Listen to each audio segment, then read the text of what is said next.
Well, Robinhood, folks, failed IPO last week, sizzling stock this week, and then a reminder that billionaires, well, they always find a way to make money. That's what we're seeing in today's session. Shares of the investing app company under pressure after the company filed to sell almost 98 million shares, none of it going to help the company, all going to early capitalist investors.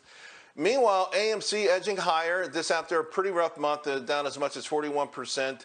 It's been a tough one for investing apes, but listen, most knew this moment and periods like this will come. How do you fight your way through it? We're bringing in investment YouTube host Matt Kohrs. Matt,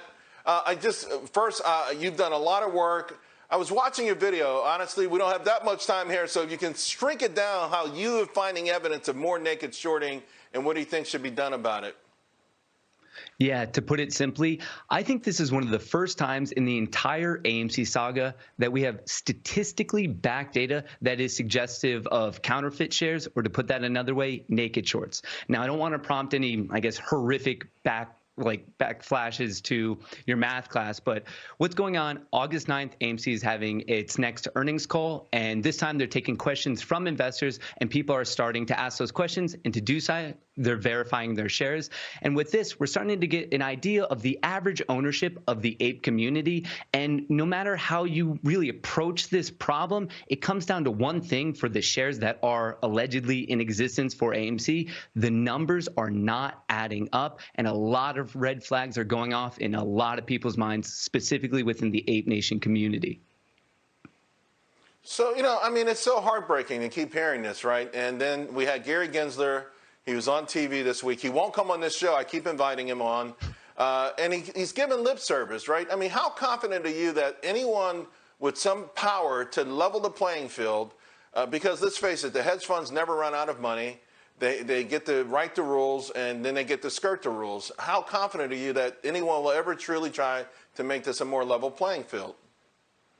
Let me answer this one in two different parts. So with Gary Gensler, and maybe I'm being naively optimistic, but I do believe he is on the side of retail investors, traders, and I do think he's seeking market transparency and fairness. I question if he has the resources and tools available to him. And for the second part, I'm not going to lie, Charles, I was a bit discouraged when I realized he has yet to be on your show.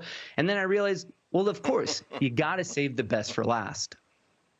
I hear you. Well, I hope so. Hey, let's take a trip down memory lane, because we're talking about people being diamond hands. It's easier said than done. In 2015, a retired gas station attendant, he was also a janitor, he passed away. He left $5 million. A janitor left $5 million to a local hospital and library.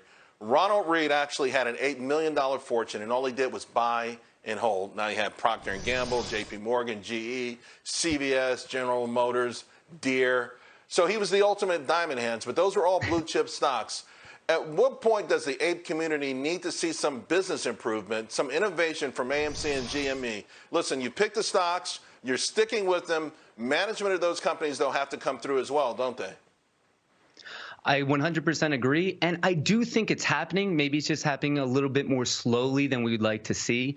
For example, AMC, they had that new partnership for the trilogy fight with UFC, and for every numbers that I read related to it, it was an absolute success. So I'm expecting more partnerships to really branch out of just showing movies. And then in reference to GME, they're doing all they can to really get into and build a strong foundation in cementing itself as the e-commerce for esports, which many of us know is an absolutely booming sector right now. So I believe it's happening, and it just kind of takes time to really move such a sizable ship of a business. And by the way, listen, it feels longer in real time, right? I can tell you right now, I regret stocks that I sold more than stocks that I held that went to zero. Those are my biggest regrets in investing. So, the so-called smart money, Matt, forget about it. They'll put a buy recommendation on this stock 3 years from now, significantly higher if it works out. Quick, well, we got a minute to go. We can talk about this Robinhood thing. What are your thoughts here with Robinhood? I have 3 words for you: bearish, bearish, and bearish. And to explain those fancy 3 words right there, it's really twofold, I guess, for this one. First of all, we know actually from Gensler, who we were just referring to, Robinhood went out of its way explicitly to accept worse trade execution for its clients in return for higher payment for order flow, which is obviously against the entire name of Robinhood. And potentially more important, a majority of the company's income is coming from payment for order flow. And the US government right now is looking in, and it might potentially become outlawed. So its business model to me is very, very poor. And I mean, we're seeing it, I believe it's down 19, 20% today. I think it was just a pump and dump, and I'm bearish. Do you think someone tried to manipulate retail investors with this one? I don't know retail. I think manipulation. I think it's weird that they dumped 98 million right after a giant jump 5 days after. Why didn't they sell on the day of the IPO? Yeah. Doesn't add up to me whatsoever. Yeah.